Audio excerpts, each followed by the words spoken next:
Assalamualaikum warahmatullahi wabarakatuh. Selamat datang kembali di channel Suluk Kopi. Selamat ngopi untuk kita semua. Kalian tahu nggak kenapa Raja Abraha menyerang Ka'bah? Bahkan kisah tersebut diabadikan dalam Al-Quran pada surat Al-Fil. Awal mulanya begini. Suatu ketika Raja Abraha membangun sebuah Qulais atau gereja di daerah Son'a, Yaman. Dia membuat gereja yang sangat besar. Bahkan belum pernah ada yang sebesar dan semegah itu dari dulu hingga zamannya. Abraha membangun gereja itu dengan tujuan menggantikan orang berhaji yang di daerah Makkah ke Qulaisnya atau ke gerejanya di Son'a. Dia mengirim surat ke Najasyi yang isinya memberitahu kalau dia membangun Qulais atau gereja untuk menandingi Ka'bah, agar orang-orang berhaji tidak lagi ke sana melainkan ke gereja miliknya. Saat proses pembangunan gerejanya, Raja Abraha tidak segan-segan memotong tangan pekerjanya bila melakukan kesalahan. Mereka diperintahkan untuk mengambil barang-barang dari kerajaan Ratu Balqis yang berupa batu pualam, batu besar, dan barang-barang berharga lainnya. Dia juga membuat salib dari emas dan perak. Ibnu Ishaq meriwayatkan, tatkala bangsa Arab membicarakan surat Abraha kepada Najasyi, maka ada seorang dari Nas'ah, dari suku Kinanah yang marah. Orang itu akhirnya pergi menuju gereja milik Abraha. Lalu dia duduk di sana dan BAB di sana ketika tidak ada orang yang melihatnya. Abraha pun mendapat laporan dari kejadian tersebut dan menanyakan siapa yang berani melakukan ini. Lalu ada yang memberitahunya bahwa yang melakukan itu adalah orang yang tinggalnya di negeri yang ada Ka'bahnya, tempat orang-orang berhaji. Abraha pun marah. Dia bersumpah akan menghancurkan Ka'bah. Lalu dia menyiapkan pasukan Habasyah dan melakukan ekspedisi menggunakan gajah. Hal itu didengar oleh bangsa Arab. Mereka pun gempar dan ketakutan. Mereka juga menganggap bahwa mereka harus berjihad untuk mempertahankan Ka'bah Baitullah. Lalu seorang raja dari Yaman yang bernama Dzunafr bereaksi.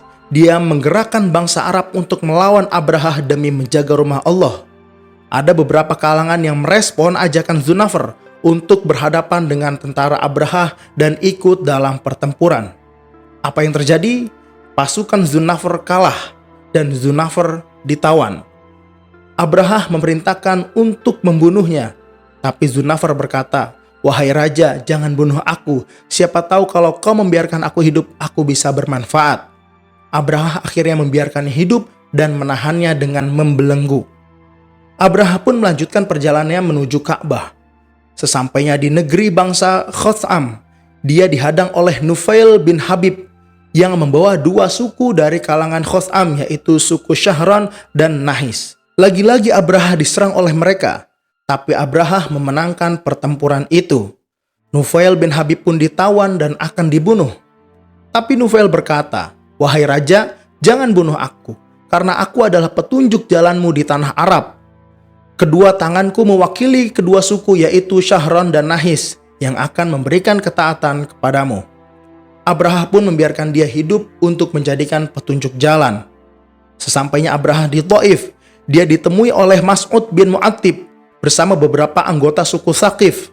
Mereka berkata, "Wahai raja, kami ini adalah hambamu yang patuh kepadamu. Kami tidak menentang padamu. Bukan di sini tempatnya yang Anda maksud, melainkan di Mekah. Kami akan kirim orang untuk membawa Anda ke sana." Abraha pun melepaskannya. Untuk sekedar informasi, di Thaif ini ada bangunan yang bernama Latta yang menjadi tempat pengagungan mereka seperti Ka'bah. Mereka mengutus orang yang bernama Abu Righal, tapi sesampainya di daerah Mughammis, dia meninggal. Sesampainya di Mughammis, Abraha mengutus orang dari kalangan Habasyah yang bernama Al-Aswad bin Maksud untuk ke Mekah. Lalu dia menggiring atau membawa harta penduduk Tihamah baik dari kalangan Quraisy maupun yang lainnya. Termasuk hartanya Abdul Muthalib, kakeknya Rasulullah SAW yang berupa 200 unta, yang mana waktu itu beliaulah pemimpin kaum Quraisy. Dan ini membuat kaum Quraisy, Kinanah, Huzail, dan suku-suku yang berada di tanah haram ingin memerangi Abraha. Tapi mereka sadar bahwa mereka tidak punya kekuatan untuk melawan bala tentara Abraha itu. Akhirnya mereka membatalkan niat mereka. Kemudian Abraha mengutus Hunatoh al-Himyari ke Mekah. Dia berpesan, "Tanyakan siapa pemimpin negeri ini atau yang menjadi tokohnya, kemudian katakan kepadanya bahwa aku datang bukan untuk memerangi mereka. Aku datang untuk menghancurkan Ka'bah. Kalau mereka tidak menghalangi kita dengan tidak memerangi, maka aku tidak perlu untuk menumpahkan darah. Kalau memang dia tidak ingin memerangiku, maka hendaklah dia datang kepadaku di sini." Hunatoh pun pergi ke Mekah. Dia menanyakan siapa pimpinan kaum Quraisy. Lalu dijawab oleh penduduk, Abdul Muthalib bin Hashim. Hunatoh menyampaikan pesan dari Abrahah. Abdul Muthalib menjawab, "Demi Allah, kami tidak ingin memeranginya dan memang kami tidak mampu melakukan itu. Ini adalah rumah Allah dan rumah kekasihnya, yaitu Ibrahim. Kalau dia mau menjaga rumah Allah, ya memang tidak boleh dirusak karena ini rumah Allah.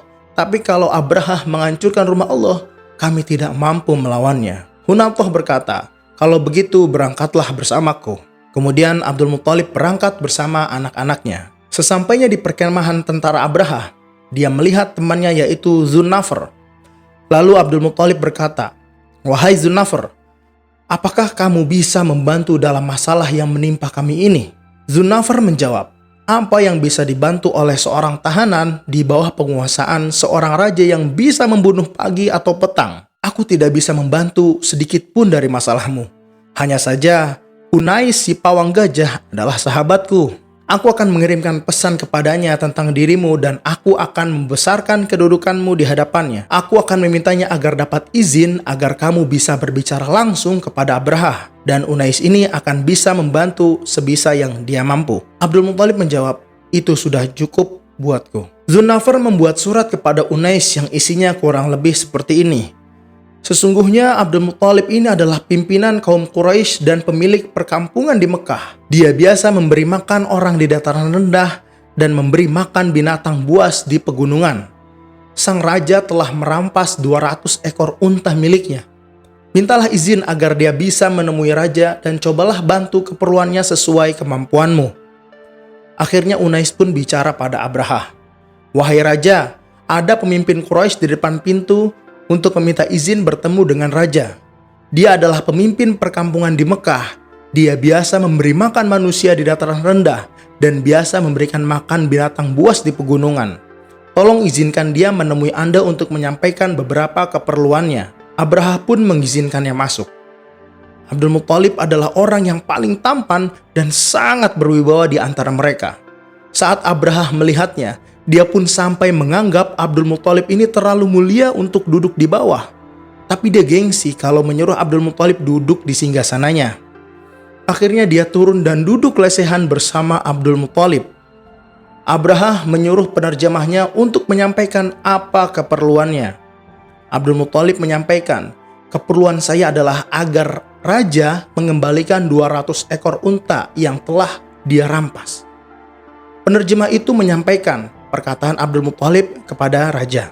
Abrahah menjawab, "Tadinya aku kagum ketika aku melihat dirimu, tapi ketika kau hanya meminta untamu padaku dan tidak memperdulikan rumah yang akan aku hancurkan, yang mana itu adalah lambang agamamu dan agama leluhurmu, kekagumanku hilang." Abdul Muthalib berkata, "Sesungguhnya aku ini adalah pemilik unta-unta itu, sedangkan rumah itu adalah rumah Allah yang menjaganya." Abrahah malah menjawab, "Dia tidak akan mampu menghalangiku." Sombongnya Abrahah. Akhirnya unta-unta itu pun dikembalikan. Abdul Muthalib memerintahkan kepada kaum Quraisy untuk keluar dari Mekah dan berlindung di puncak gunung. Abdul Muthalib berdiri di depan pintu Ka'bah dan memohon pertolongan pada Allah untuk menghadapi Abrahah dan tentaranya. Doanya kurang lebih seperti ini, "Ya Allah, sesungguhnya hamba ini berhasil mempertahankan kendaraan, maka pertahankanlah rumahmu. Jangan sampai salib dan kekuatan mereka mengalahkan kekuatanmu. Tapi kalau kau mau membiarkan mereka, berarti itu sudah kehendakmu." Akhirnya Abdul Muthalib dan penduduknya berlindung ke puncak gunung sambil menunggu apa yang diperbuat Abrahah. Ketika pagi menjelang, Abrahah bersiap memasuki Mekah dengan gajahnya yang bernama Mahmud untuk mengomandoi pasukan gajah yang lain. Ketika mereka sudah mengarahkan pasukan gajah ke Mekah, datanglah Nufail bin Habib berdiri di samping gajah yang bernama Mahmud dan memegang telinganya sambil membisikkan, Menderumlah wahai Mahmud, pulanglah dalam keadaan terbimbing dari tempat di mana kau datang, karena sesungguhnya engkau sedang berada di tanah suci Allah. Benar saja, gajah itu langsung menderum. Menderum ini maksudnya gajah duduk dengan keempat kakinya. Setelah itu Nufail bin Habib langsung bergegas pergi menuju pegunungan. Lalu mereka memukul gajah untuk bangkit, namun tidak mau. Dipukul menggunakan kapak, juga tidak mau berdiri. Bahkan ditusuk perutnya dengan tongkat, tetap tidak mau berdiri. Mereka pun mencoba menghadapkan gajah itu ke arah Yaman, dan ternyata mereka mau berdiri dan bahkan gajah itu berlari ke arahnya. Mereka mencoba menghadapkan ke arah Yaman, gajah tetap mau. Dihadapkan ke arah timur, mereka juga mau. Tapi tidak mau saat dihadapkan ke arah Mekah. Mereka kembali menderum. Lalu Allah mengirim burung-burung yang membawa 3 buah batu, 1 di paruhnya dan 2 di kakinya. Siapapun dari mereka yang terkena batu itu, maka akan mati bagaikan ulat yang menggerogoti daun.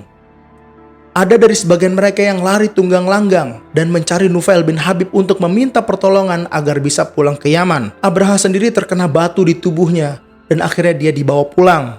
Kukunya lepas satu persatu. Setiap kuku yang lepas keluar darah dan nanah. Hatinya pun lepas dari badannya. Sampai tiba di Son'a, keadaannya diibaratkan seperti burung kecil yang sedang terbang. Ibnu Abbas meriwayatkan, batu yang dibawa oleh burung itu sebesar manusia, ada juga yang sebesar unta. Kalau At-Tabari meriwayatkan batu itu ukurannya kecil-kecil. Ibnu Abi Hatim meriwayatkan kalau burung-burung itu keluar dari lautan. Setiap burung membawa 3 batu yang berwarna hitam dan putih. Setiap yang terkena batu itu langsung tembus dari kepala hingga duburnya. Ibnu Ishaq meriwayatkan, tidak semua orang kena batu tersebut. Mereka berhasil kabur dan pulang ke Yaman, mengabarkan apa yang terjadi di Mekah. Demikianlah kisah tentang Abraha yang menyerang Ka'bah. Semoga bermanfaat. Wallahu a'lam.